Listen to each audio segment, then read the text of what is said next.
how can discussion of mitigating or overcoming or eliminating gun violence be discussed in local mosques, synagogues, sanghas, congregations, in a way that is respectful of everybody that's in those congregations.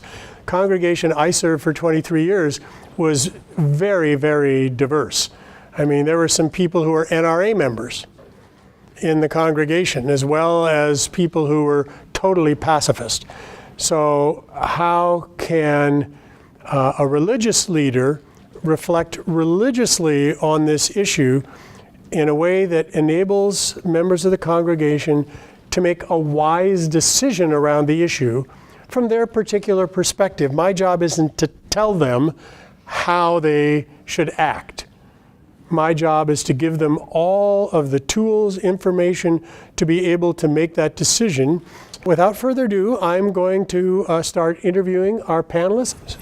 So Nancy and Asad and Carin, I'll start with Nancy. And the first question is just, what is it from your own religious tradition that has motivated you and gotten you involved in this issue?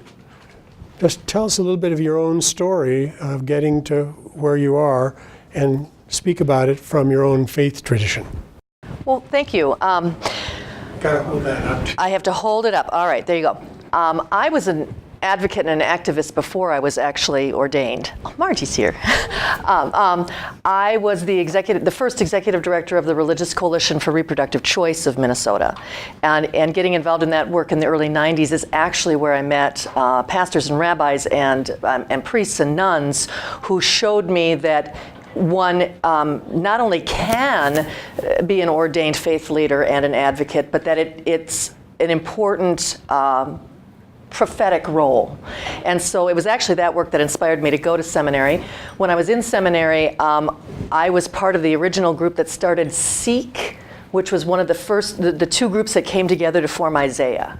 And so while I was an intern, I attended Gamaliel community organizing training in Chicago, both levels. And that again, very much underscored for me the importance of the faith leader also being a community organizer, also addressing the problems way upstream instead of only and continually providing the service for those who have drowned already.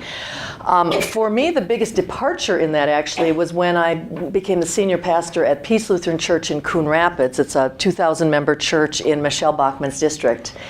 And I was there for 11 and a half years, and it was a beautiful call for me. It felt a little cross-cultural, but that's not a bad thing.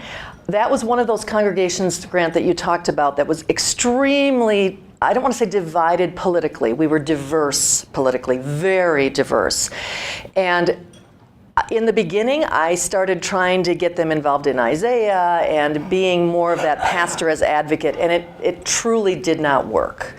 And what I had to do was find a way to live my call and speak my truth while recognizing that the diversity in a congregation is not, I think many faith groups in this country are the only places that Republicans and Democrats have any kind of relationship at all anymore. And so we used to, on election day, we would put "In Christ there is no red nor blue" up on our church marquee. And we prided ourselves on finding a way to get beyond talking about politics. I was able to do as much there as I could in opening their minds to people who are different. So every other year I taught a class on our Muslim neighbors, and we would go to mosques and we would interact with Muslim people who were kind of new moving into that community at that time. We had a huge free food service, free lunches. I started free lunches every day in the summer, every summer, and so we would invite the community in for that, and we gave a lot of attention to inclusivity around gay and lesbian issues, which really pushed that congregation. That all being said, it's really good that after San Bernardino, I felt this powerful call that I needed to get involved full-time in gun violence prevention. And so I left Peace Lutheran Church in January of 2015, before Trump was a serious candidate yet. I would not have been able... It's not serious even now. Thank you.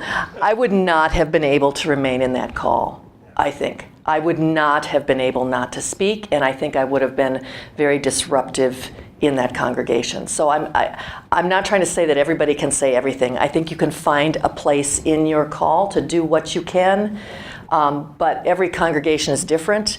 I have many friends that are in super liberal congregations, and they were always kind of a little judgmental that I wasn't doing more, and I would just say to them, you know, serve my church for a while, and you might see. Right. Thank you. Asad.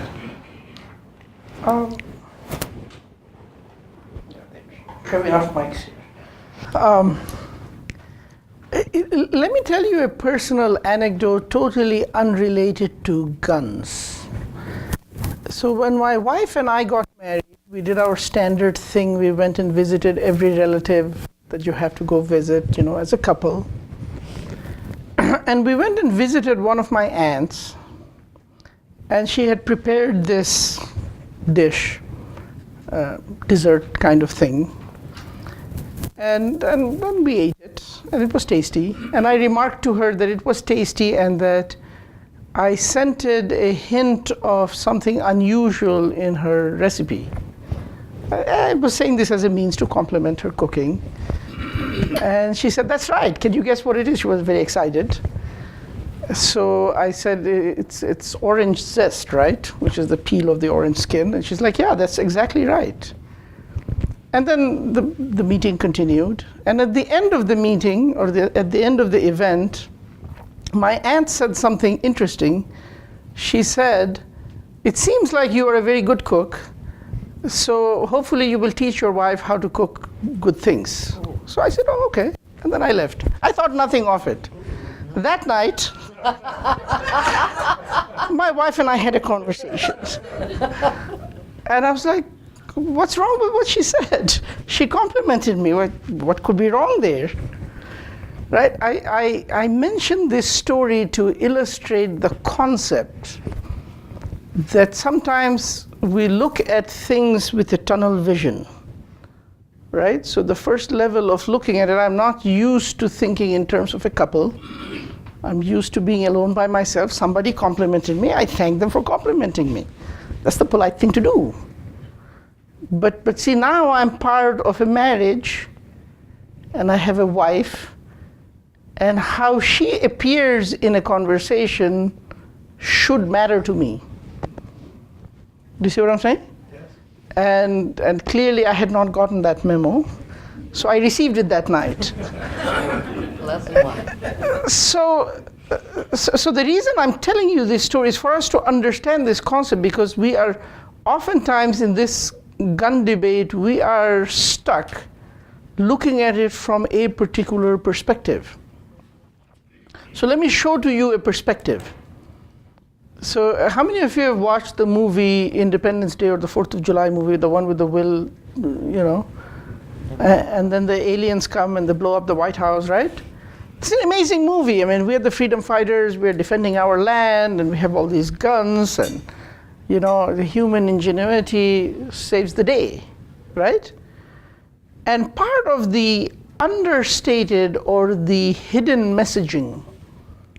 Okay, so one of the interesting things they taught me, my religious training taught me, is how to deconstruct a message. So the first line message of that movie, Independence Day, is humans are resilient and they will survive. That's a very, who's against it? We're all for it, right? So now what's the second layer of messaging? We are able to survive because we have all these weapons and we know how to use it, and we get to kick alien butt. The third level of messaging is, if you're not like us, we really don't want you here. Do you see what I'm saying? Now let's go back to the second level of the messaging. Plus, you know, the hero gets the girl, so that's fantastic. It's all very good. Let's go back to the second level of messaging one more time. because we just paid $12 for somebody to indoctrinate us on the importance of keeping a stash of guns, because you never know when the aliens will invade. That's what just happened. You actually paid money to watch a commercial. Which is, by the way, I have a problem with Hulu. Listen, if I'm paying, I'm not watching that commercial. It just doesn't make sense to me, right?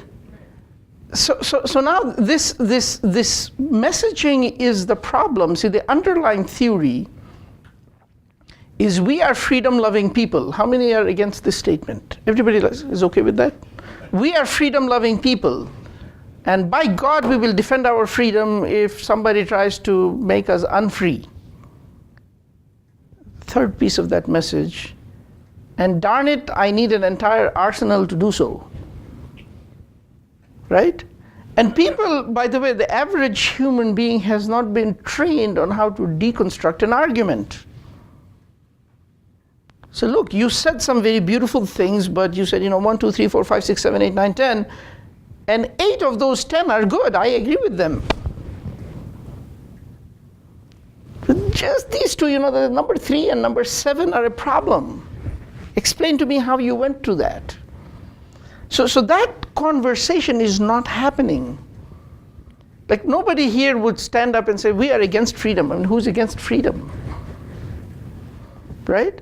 So that whole thing is part of the problem. Now, the question, though, was asked about me and my religion. So part of my religious training is to do this, look at the message and cut it down to its basic pieces.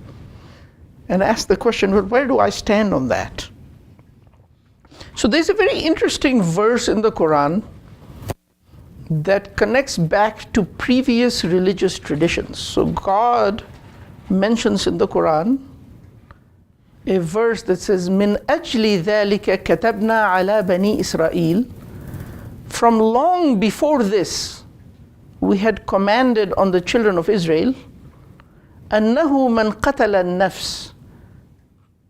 As for the one who has killed a soul without justice, كأنها, it is as if قتل الناس جميعا, as if he has killed all of humanity. And as for the one who has saved a human being, it is like as if he has saved all of humanity.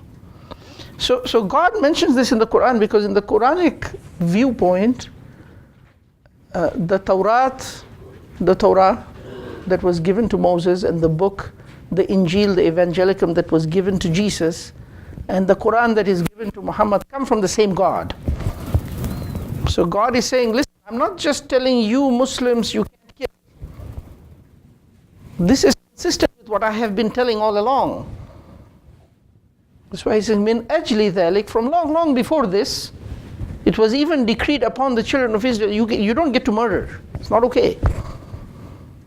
You see, so this is a very important and powerful statement because, again, see, people come in and look at things from a very rudimentary level. Okay, so I landed in America in 1992 at the age of 20. And tomorrow will be my 21st birthday. I'm kidding, yeah. Yes. No, it is not. I'm just joking. I have such a baby face. Yes, so, and I landed in this country and I was looking for a job and I did not have a work permit, so the only job I could take was, off the books, working as a janitor. Right? And I'm a Republican janitor. I knew all the others, the rest of them were all Democrats. And I was like, they're like, why are you Republican? I'm like, well, I'm pro-life, I'm pro-freedom, and I believe in a hard work ethic. Very logical, right? That makes sense, right? By the way, and I remained Republican until Dick Cheney convinced me I did not belong. So I'm what's called a Dick Cheney Democrat. No, I made up this term. But I think it should catch on. I mean, it's worth catching on. Look, I'm pro-life. So unlike the rest of my panelists, I'm against abortion. But see, I question the integrity of a person who can jump up and down about the value of saving the fetus, which I believe has inherent human value and deserves to be saved, and has no problem sending another 100,000 children who are non-fetuses now, who are in the post-fetal stage of their life. We hope. Those of us in the post-fetus stage of our life, and then these people need health care. Well, we're not going to give that to you. If you die, that's fine. They need social services. Nope. They need to not be sent to prison so that somebody can make profit. Nope. Right? And then we want to sell guns so people can make profits, or whatever reason they can sell guns. And I question how that works. I don't get it. I honestly, genuinely don't get it. And I want somebody to explain to me how those are connected. But anyway, I think I'm rambling at this point, so. Thank you, Asad. I don't know if, speaking about movies, Mr. Lapierre, after Las Vegas, maybe some of you saw it, when his first announcement was to castigate Hollywood for showing the bad use of guns. And I was trying to think if I've ever seen a movie where guns aren't the tool of the hero. They're just always put there. Well, that's where guns are. Anyway, so it's just I wanted to bring. Yes, but when there is violence in a movie, the way you deal with violence in the movie is you go to your arsenal of guns at home, or if you're like Bruce Willis, you take them from the bad guys and kill. Anyway, Carin, who is the head of Jewish Community Action, please let us know. Thank you. What did you do? Just click this one? All right. Well, I think like Nancy, I'll tell you a little bit about the interweaving for me of faith and activism. I first learned about community organizing and got involved in community organizing long before I worked in faith, although I was in the middle of doing an undergraduate degree in religion at the time. I'll hold the thing. Yeah, it's fine, I'll hold it. I was in the middle of doing my undergraduate degree in religion. I was living in low-income student housing, and we were facing a developer who wanted to bulldoze us and put up higher-income student housing. And I first got introduced to community organizing as this idea that folks who live in proximity with each other could work together around our common self-interest. It wasn't until many years later, in 2004, when I came to work for Jewish Community Action, and I came to organize the Jewish community for social justice, and I thought to myself, well, I understand community organizing, and how is this specifically Jewish? Somebody gave me a copy of the book Exodus and Revolution by Michael Walzer. Do you know this book? Yes. Yeah, I really recommend this book. There's a quote, I'll share a brief quote, which has kind of become one of my organizing like mantras. And it's that we still believe, or many of us do, what the Exodus first taught about the meaning and possibility of politics and about its proper form. First, that wherever you live, it is probably Egypt. I think that's pretty powerful. Second, that there is a better place, a world more attractive, a promised land. And third, there is no way to get from here to there except by joining together and marching. That the way to the land is through the wilderness, and we don't get through it without working together and marching.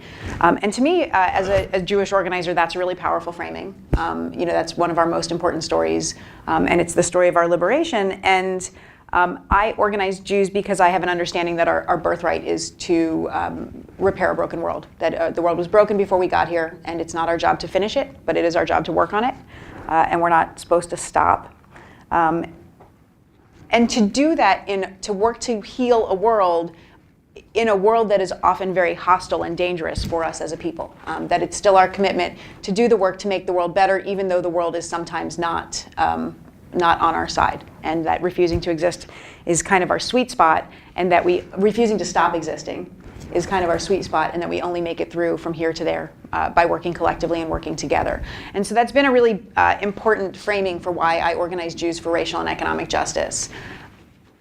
And we do that work on a lot of issues. You know, we work on affordable housing, we work on criminal justice reform, we work on a lot of economic inequality issues. I would say for us why it feels important to have a voice on gun violence prevention is a few things. I think, you know, our text is actually not that clear about guns. You know, unlike some folks, we are comfortable saying that things that were written hundreds or thousands of years ago may not reflect modern technology. And that the earliest rabbis, when they spoke about weapons, they had no ability to relate to what might be a modern gun or a modern assault weapon.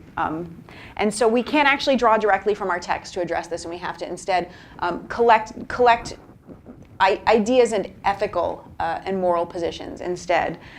And I think that's, you know, and I think we'll get more into that. So I won't kind of belabor those individual texts and pieces. I mean, you know, but the Torah does, and the Talmud specifically instructs us that we are supposed to defend life.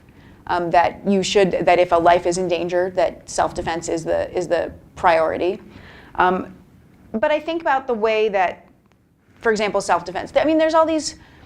I think the reason we need to be involved as people of faith, and specifically as Jews, is because we watch a narrative that's about public safety and self-defense, but is really about force and violence. And you know, I had a conversation with a Republican, the one who is really in favor of stand your ground. And I said to him, this was after Charlottesville, and I said, we are seeing, well, you know my name. I said, we are seeing literal neo-Nazis open carrying through the streets. And you are telling me that they are peacefully assembling, that this is peaceful protest, and anyone who stands up against them is actually the violent one. And I said, you're telling me that you want to be able to shoot somebody who comes on your front porch, regardless of whether they have any intent to endanger you, but that these folks carrying assault weapons through the streets of Charlottesville are just peacefully protesting. And for me, that's a massive disconnect. And so I think it's about the way that as people of faith, we have an obligation to say that this is not about public safety, this is not about self-defense, this is about intimidation and fear and violence. So you can keep it, Carin, because I'm going to go next to the question. As you have been working on this, both of you with Nancy, with Protect Minnesota, what are the biggest challenges we face in Minnesota right now around being able to at least mitigate gun violence? The last legislative session, with Nancy's help, we fought very hard against a couple of really horrible bills. But what do you see, Carin, are the major challenges we face? You mind if I go? Please. So the major challenge is, first of all, the gun lobby has a ridiculous amount of money that we can't possibly ever match. I mean, we should be really clear that gun rights are about capitalism and about selling guns. And they have a lot of money. You know, I think that also we have a couple of specific challenges right now in Minnesota with a Republican House and a Republican Senate, which is new. There's a new amount of conservative power, and we do nonpartisan work, and we work on a lot of stuff bipartisanly. And I think what we've seen in this, I know bipartisanly is not a word, but it is now. But we saw this last session, specifically at the Capitol, that what happened was almost like a you know, the show Supermarket Sweep, where you get the shopping cart and you have to run around the grocery store and get as much stuff as you can in a really limited amount of time. I think that we're seeing some of that happen. So we have folks who are heavily influenced by the NRA and the gun lobby who are now in power and want to get stuff done quickly and get it through. And so we're dealing with like a certain amount of like anxiety and greed, I would say, on the policy level. And stuff that is bipartisan and sensible is dying on the vine. Nobody wants to talk to us about it. The other thing I would say is I think that the rural-urban divide, which is being exploited by the right in many, many, many ways. I mean, we're seeing this even play out in the Minneapolis mayor's race, which for some reason Greater Minnesota cares deeply about. I mean, I know why. I don't want to belittle that. But I think that there is the urban-rural divide, which may not even be as bad as we've been led to believe it is being exploited and fomented in order to gain power. And I think guns are part of that conversation. I think there's the way we talk about guns in the city versus rural areas is totally different. And I think that's that challenge. We're not just overcoming policy and trying to pass policy. We're trying to overcome a narrative challenge. Thank you. So I want to address the narrative because for some reason I have been stuck on the storytelling mode. So the narrative. So let's look at the Second Amendment, right? Which says that a well-armed militia being what? Well-regulated. A well-regulated militia being what? Necessary for the safety of the... Being necessary for the safety or the defense of the Union, the right to bear arms shall not be abridged. Right? So, that's what the Second Amendment says. I'm not saying I agree with it. So let's look at 2 or 3 elements of this narrative. The darn text says well-regulated militia. It's baked in. Okay, so here is a crazy idea. Let's regulate them as a militia. That's what it says. Let's say everyone who has a weapon should be part of the Minnesota militia run by the government of Minnesota, and those who do not want to need to get a permit. That solves the problem. Again, this is unlikely to pass because this is the crazy brainchild of Asad Zaman. But I'm saying that's what it says, well-regulated militia. But look at the underlying theory. The underlying theory says the guns are needed to protect the country from the tyranny of the government. In fact, back when the Constitution was being framed, people like Jefferson and Washington personally thought it is perfectly okay for Americans to take weapons and overthrow the government and put in a new government. Okay. Do you know the last group that attempted to do that in Minnesota? There were a group of Somalis who threatened the government. They are in jail for 22 years. Are you really saying that you want armed insurrection and rebellion against the United States of America, and you'd be okay with a bunch of Somalis or a bunch of Muslims or a bunch of white people or a bunch of Jews or a bunch of Christians or a bunch of whatever to do that? Is that literally what you were saying? Think through the consequences of what you're saying. And then let's say the answer, somebody said, yes, we want that ability. It's very crazy, by the way. Show me which country in the last 200 years has had a successful armed rebellion by its citizens against its government and succeeded. And I will show you several countries where that did not work, such as Syria. So imagine, for the sake of argument, if me and a group of citizens, like-minded citizens, really think Donald Trump is destroying America. I happen to think that statement to be true. And let's say I were to find 100,000 people who agree with me on that, which I have found. Like 3 million voters. Okay, or 3 million. And now let's say out of these 3 million, 300,000 of them wanted to take weapons to defend America from Donald Trump. I want us to think through the consequences of what happens next. Because the government of America has the world's largest military at its disposal. And unlike you and me, who probably have not quite figured out how to shoot the duck, those guys trained on how to shoot for a living. They do that 8 hours a day, and they have been trained for more than 10 years on how to do that.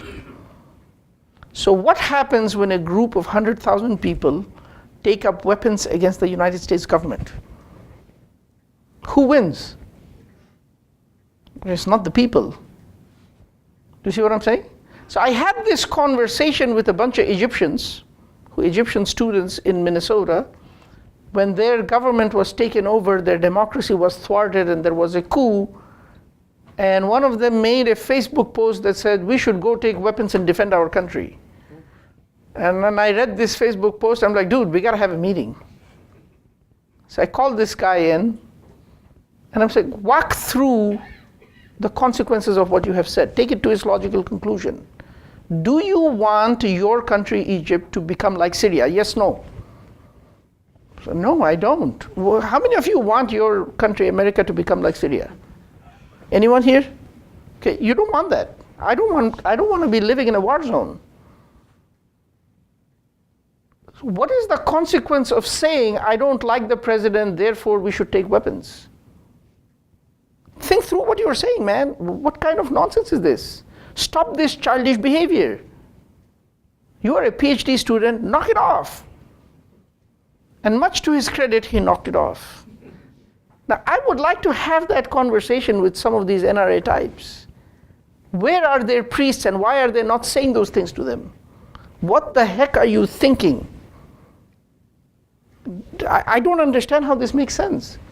But this is just basically every one of my segments I finish by saying I don't understand something.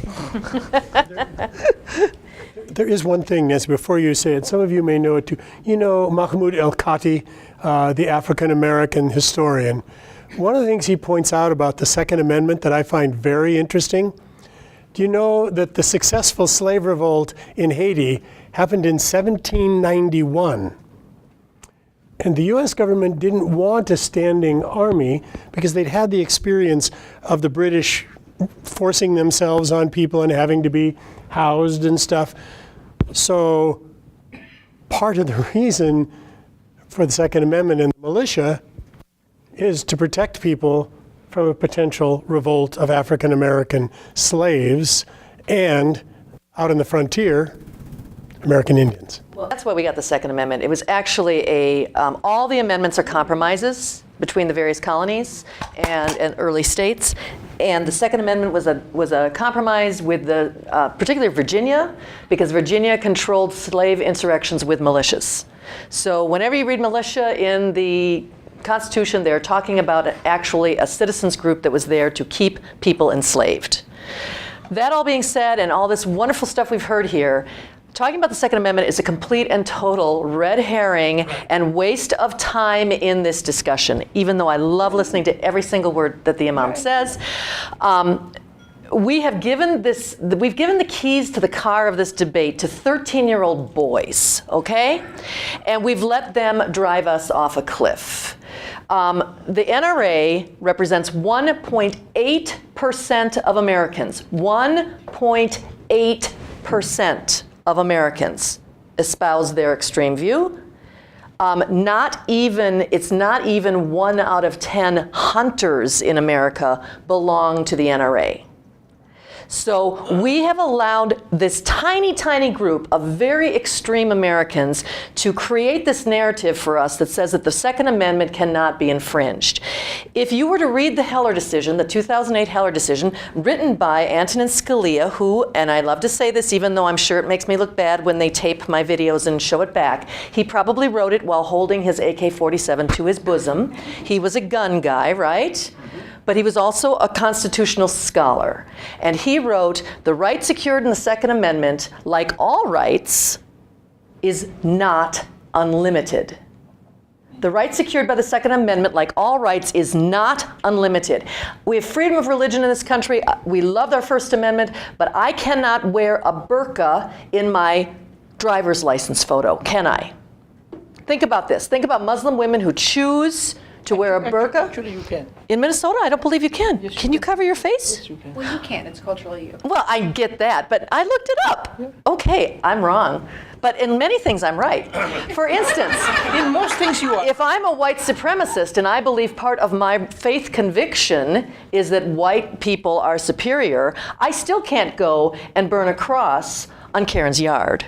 Yes. She's white, but she's Jewish. So what I'm trying to say, and what Scalia said much better and more effectively than I have here, is that no right is unlimited, including the Second Amendment. And then in the Heller decision, he went on to enumerate all the ways that the state can regulate gun ownership, including who can carry a gun, where guns can be carried, what kind of guns can be sold, and by whom.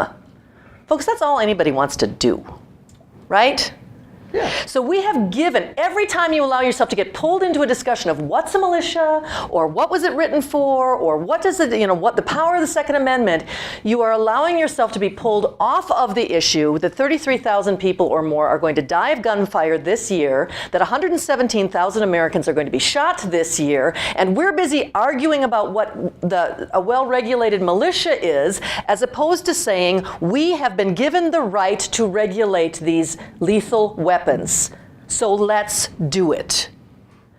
And that is, thank you. So here's you asked what are we facing this year? And they all said really, really wonderful things. We face a House and a Senate that's being held by the group that believes that they were elected by the NRA. And we also have a governor who has been pretty weak on guns. We have to be realistic about that. Now, he did once in the past veto stand your ground, and we would hope he'd do it again. But I'm not going to sit back and wait for that, folks, because Governor Dayton has never been strong on gun violence prevention. He's just not. So we can't sit around and wait for that veto to happen. We have got to engage.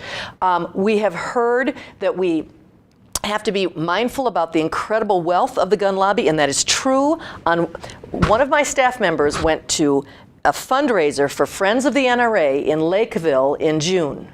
In one evening, through a gun raffle, they raised $400,000.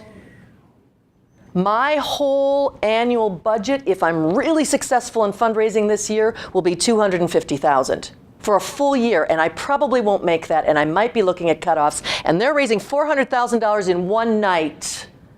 So one really important message that we have to get out there is what the biggest challenge I think we in the progressive community face this year around guns is that the progressive community is so fractured on all the other horrible Trump initiatives that are going on healthcare and immigrant rights and refugee rights and the environment and the freedom to protest, that they have decided that gun violence is a side issue. I've been told it's a boutique issue. I've been told, it's not really in the center. And so all of that money is going to other causes, and they are fabulous causes, but they are not going to those that want to work on gun violence. And here's the irony. We like to blame Wisconsin for Trump being in office, right? We know that voter suppression was a big issue in Trump going for Wisconsin last election, right? The NRA spent $3.6 million between 2008 and 2014 to get Republicans who were strong gun extremists into office in Wisconsin. Those same leaders are the ones who passed the voter suppression bills. If you care about the environment, you should be working with us to defeat the NRA. If you care about healthcare, you should be working with us to defeat the NRA. If you care about basic human dignity, one man, one vote, one person, one vote. If you care about mass incarceration, if you care about voter suppression, if you care about this country, you should be working with us to defeat the NRA because they stand at the center of the political forces that have brought this administration into power and our leadership in the Minnesota State House. So yes, do we have a suburban-rural divide? Absolutely. Does the gun violence prevention community own a lot of that because our language has been extreme in the past? Absolutely. Every single time you hear yourself say, I wish we could just get rid of all guns, I can promise you one of your neighbors has heard it. And it has convinced that neighbor that what the NRA says about me is true. I'm a gun grabber and I just want to get all their guns. 45% of homes in Minnesota have a gun. 45%.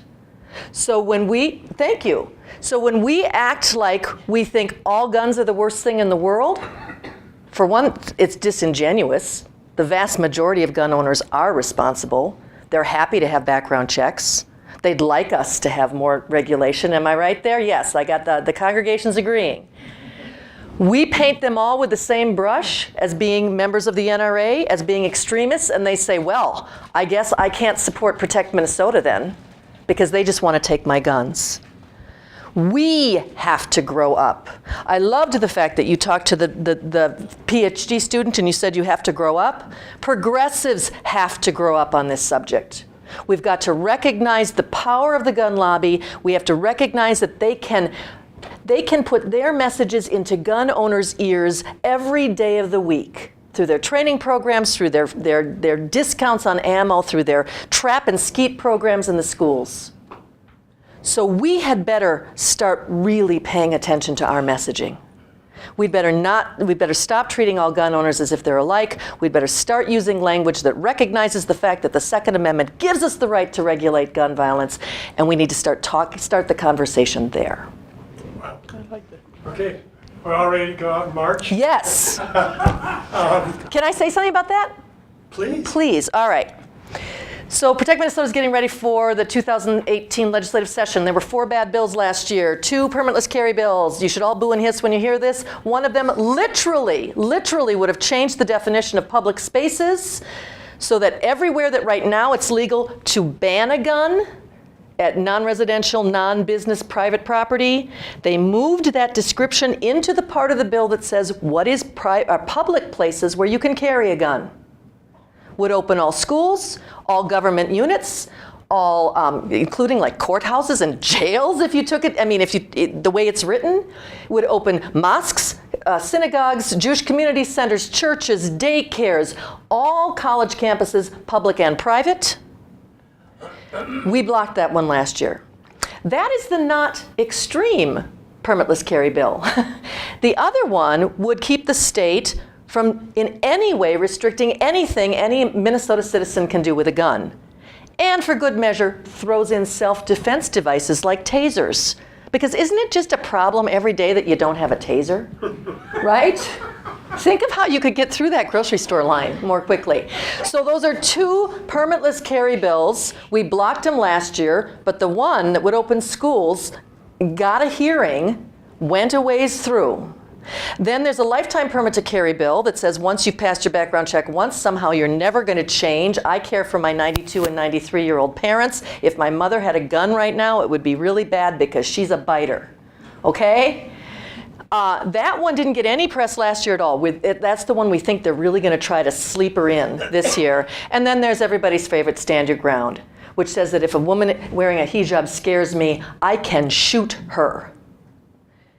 If there's a big black guy in my porch who's actually my home health care provider, but I think he's scary, I can shoot him. Takes away any obligation to get away on a public street.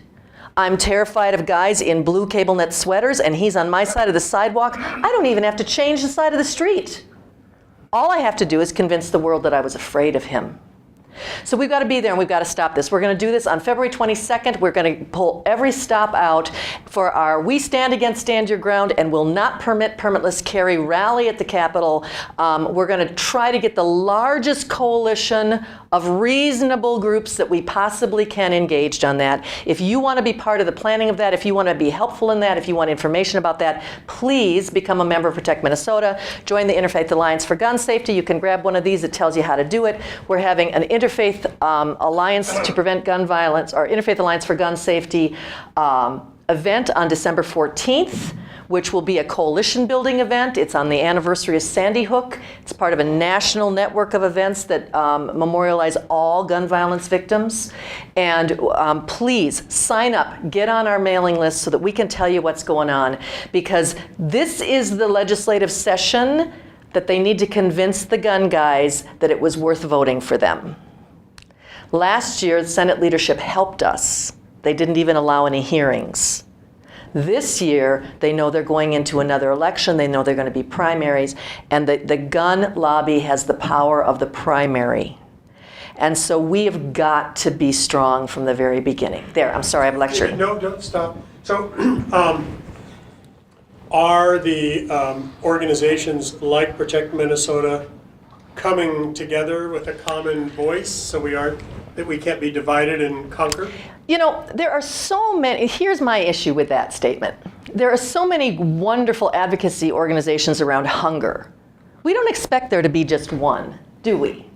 We don't think that the hunger lobby, the anti-hunger lobby, is somehow not fighting or fighting with each other because there's more than one organization. But somehow everybody believes that we should have one gun violence prevention organization. And let me tell you why that's, well, because I hear this from legislators a lot. You may not want it. No, that's not quite what I'm saying. But Okay, but what I will tell you is this. Protect Minnesota is the only independent state-based gun violence prevention organization in Minnesota. We've been around for 26 years and we have a state agenda. That does not mean we don't care about what's going on nationally, because of course what happens in Congress affects our state, but we are completely state-based and independent. We have some wonderful national partners also at work in Minnesota. The Brady Campaign, with which we partner very closely, especially in Duluth. What used to be called ARS, it's now called Giffords, Gabby Giffords Group. They've been a wonderful partner with us. And then Every Town for Gun Safety has Moms Demand Action. Those are national groups with national leadership, and they have different, each group has a different understanding of what it means to work with an independent group. We can partner better with some than with others. However, at the legislative session, we all agree on legislative policy. So we go into the legislative session, all of us know we're working against permitless carry, we're working against stand your ground. If we could ever do anything positive, it would be comprehensive background checks, it would be gun violence protection orders. And so where the rubber hits the road, we work very hard to work together. Any of you who've ever been part of a state organization that has to partner with national organizations, you know that there's always issues there. That's just the reality. Right. No, and what I'm saying is, working with Mini Minds, that's 105 different organizations that work with, with early childhood education. But they agree, they come together on a couple of issues, though they all have their other agendas. But they focus, they always put first these two things that they can agree on. What I'm hearing is that this is happening there. So I'm not saying there should be just one organization. It's the coming together. The man who's videotaping worked with me on the Minnesota Achievement Gap Committee. We tried to get the major K-12 Achievement Gap Ed Reform groups together. They wouldn't do it. Everybody wanted their own thing. I just said, couldn't we get together when we go to the legislature and just let's prioritize maybe the 15 things we want. We'll work on these two now till we get them, then we'll work on those, because I describe it as the Otis Redding problem. I can't do what 10 people tell me to do, so I guess I'll just remain the same. You get all these groups coming in telling legislators what to do, and if they don't have a common agenda, and I'm glad to hear this is happening around gun violence, then they just throw up their hands. It's you guys have to get your act together before I can do anything. Where we might run into problems with that in the future, when we're playing defense like this, our national partners don't present much of an issue for us because they understandably have to use their resources elsewhere. What could happen is if we ever magically changed everything at the Capitol, and if we got background checks and gun violence protection orders passed, which we all agree are our first two, we might end up having those two again, please. Comprehensive background checks. Right now in Minnesota, if you buy a gun from a private seller, not a federally licensed dealer, you don't need to have a background check.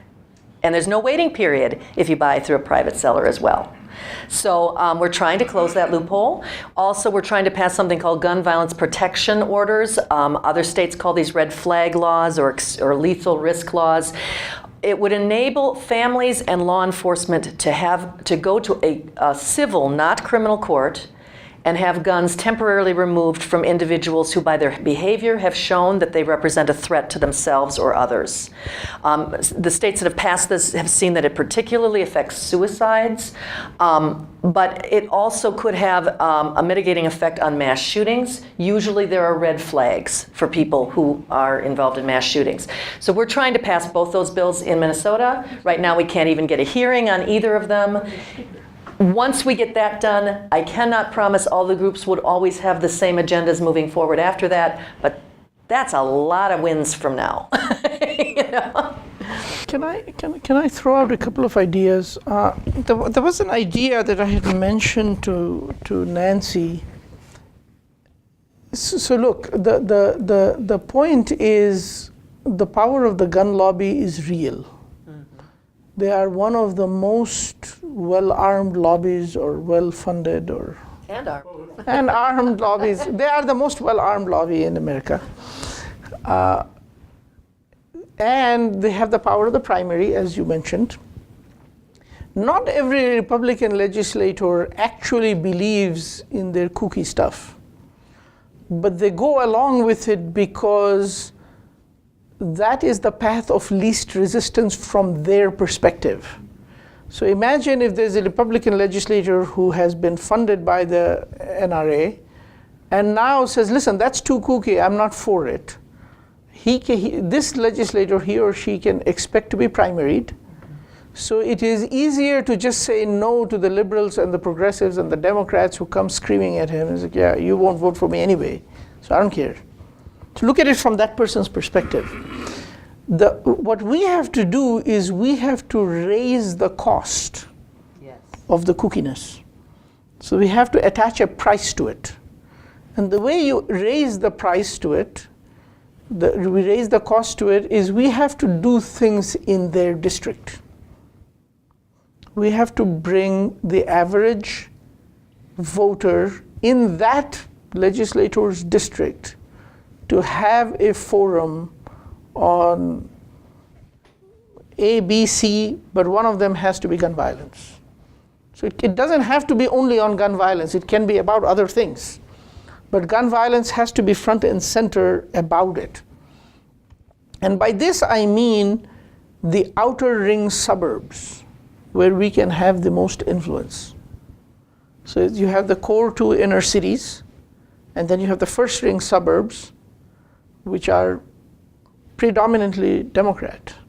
And then you have the second ring suburbs, right? So these are the Edinas and even Eagan is Democrat. I'm just giving as an example. So we need to have in-district events and activities that sends a clear message to the legislators that your constituents care about this issue. And so now we have just raised the price tag. So we need to start thinking in this way, because we can largely preach to the choir. I mean, everything she's saying, I'm like, wow, that's amazing. But I was already for her, so how does that help, right? If we could get one win, if we could get one legislative win, either in rural or most especially what Asad is saying about those farther out suburbs, the folks that kept the Senate from hearing any of the bad bills last year were Limmer, who's in Maple Grove, right? Because a lot of his constituents are really concerned about gun violence. We see Paulson now, for the first time, he said that he's going to support the bump stock ban. And that's a little disingenuous if he's not also going to vote against concealed carry reciprocity and the deregulation of silencers. But for the first time, he's had to cave a little bit because Edina and Minnetonka are changing.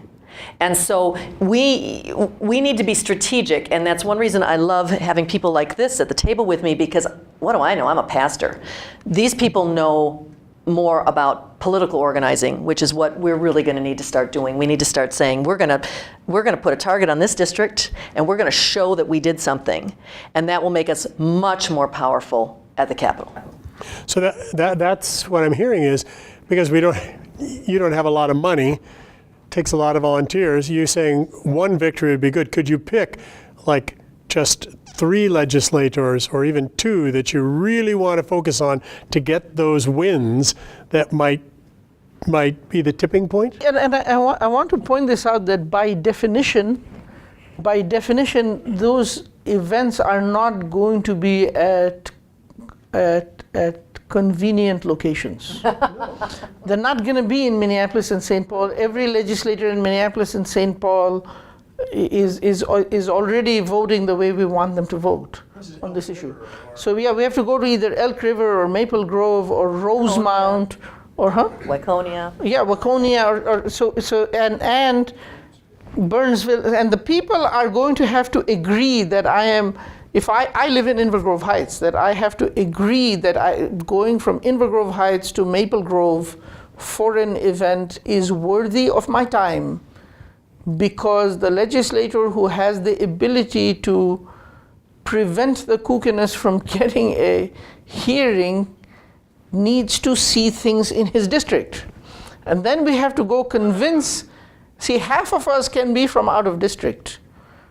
But that legislator, when they show up, needs to be able to see somebody from that district. And we have to go find those people, we have to put them on videotape, and we have to send that videotape to the legislator. This is what your constituents are saying. So that is the type of work that will give us, it's either that or the ability to collect $50,000 for them. So either one of the two. Both would be good. Yeah, but I'm saying if you can't afford to do the second, then we have to do the first. So thank you very much. I want to make sure we have enough time for table discussion. So the last thing I want to do is practical advice for a local religious leader bringing this issue up in the congregation. How do you go about doing that in a way that doesn't run into the, why are we talking about politics here in the church? How do you do it so that people feel this is consistent with the spiritual life of that community? About the first thing I did when I started at Protect Minnesota, I was supposed to go and speak to a church, and I thought, well, Protect Minnesota, that's considered a political secular organization. So I sat down and I made a little brochure for the Interfaith Alliance for Gun Safety. And when I presented it at the church that night, the pastor was all excited because now there was a doorway through which her church, her faith community could enter our work.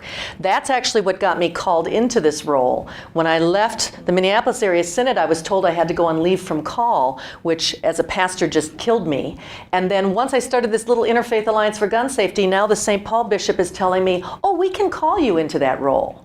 That's the power of creating a group that is seen as something for the faith community. So one thing I would do is get engaged with the Interfaith Alliance for Gun Safety, which is our fastest growing. We have 6 caucuses, but it's our fastest growing caucus.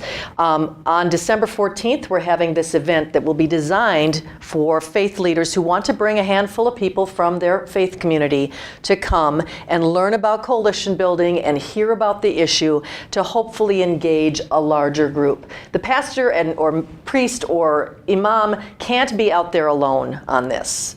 They have to have a group within their congregation, and Protect Minnesota would like to help form that for you.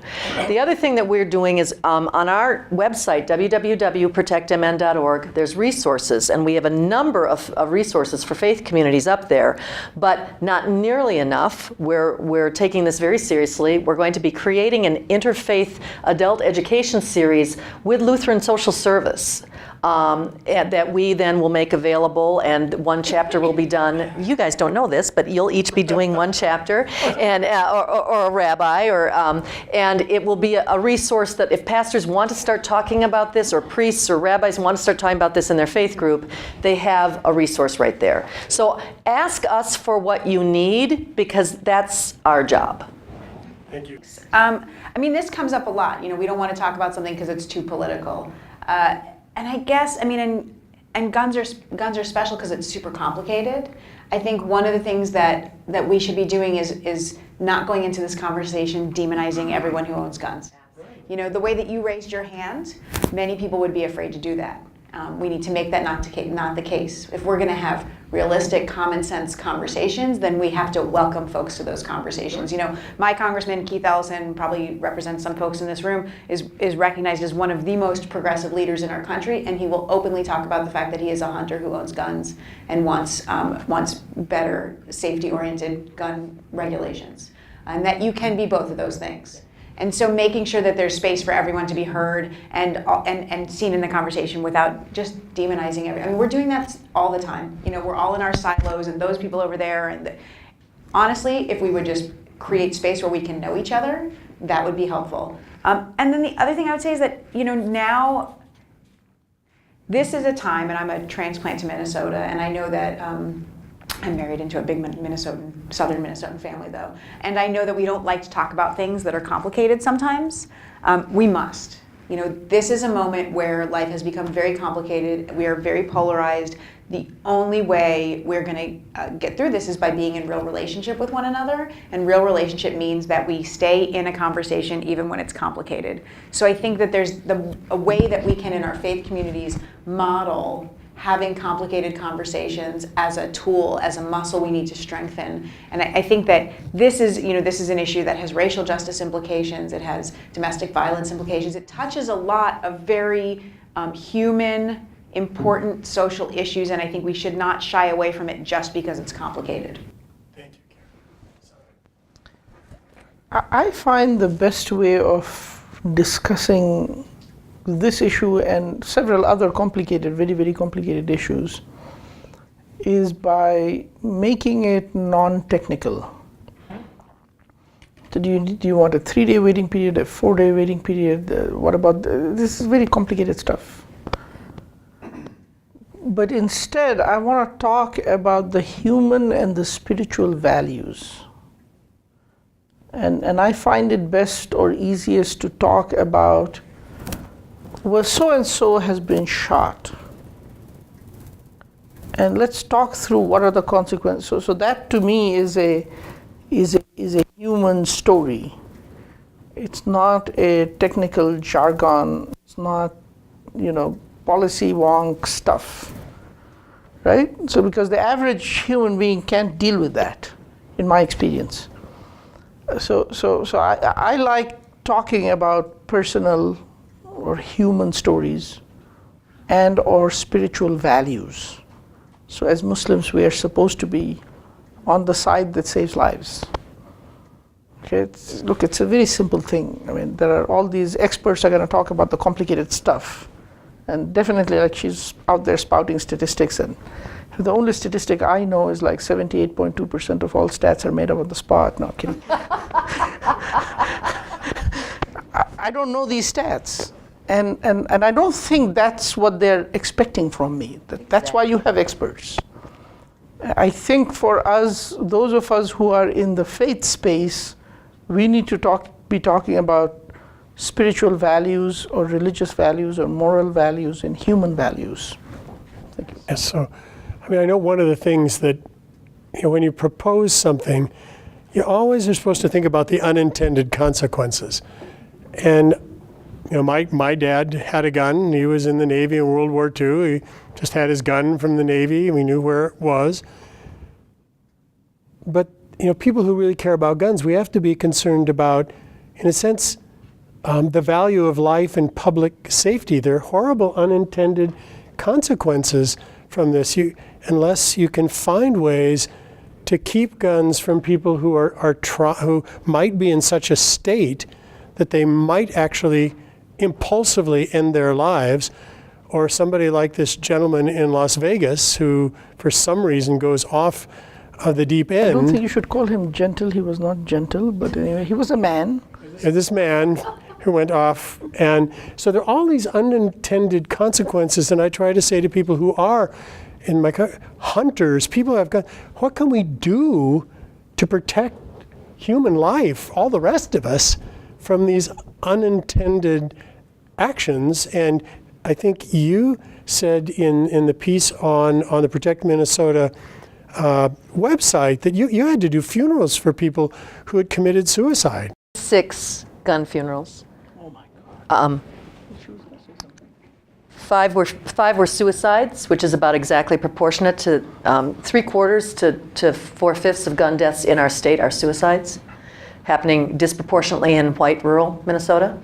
And then one was a really tragic murder-suicide where a man who should never have had a gun killed his wife, killed himself, and left their 5-year-old alone with the bodies all night. And my job was to do the pastoral care after that. One of the things that we've been doing for a year at Protect Minnesota is something called learning or leading the conversation. They're trainings actually that Kim helped us put together, where we teach people to talk about this subject and we teach people to listen on this subject. And one of the things we always tell people is if you really hate guns, you need to find someone you care about who's a gun owner and sit down with them and have them tell you why it is that they value this so much. And you're not going to hear about how because they want to kill somebody. You're going to hear about how much they love training their dog, or how much they remember this is something they did with their grandparents, or how they grew up on the farm. And we need to internalize those messages that I loved what you had to say, that the average Minnesotan is not wild-eyed extremist on this topic. But we in the gun violence prevention group have done a really good job of making them think that we think they are. And that's on us. Enjoy the rest of the afternoon. Thank you very, very much.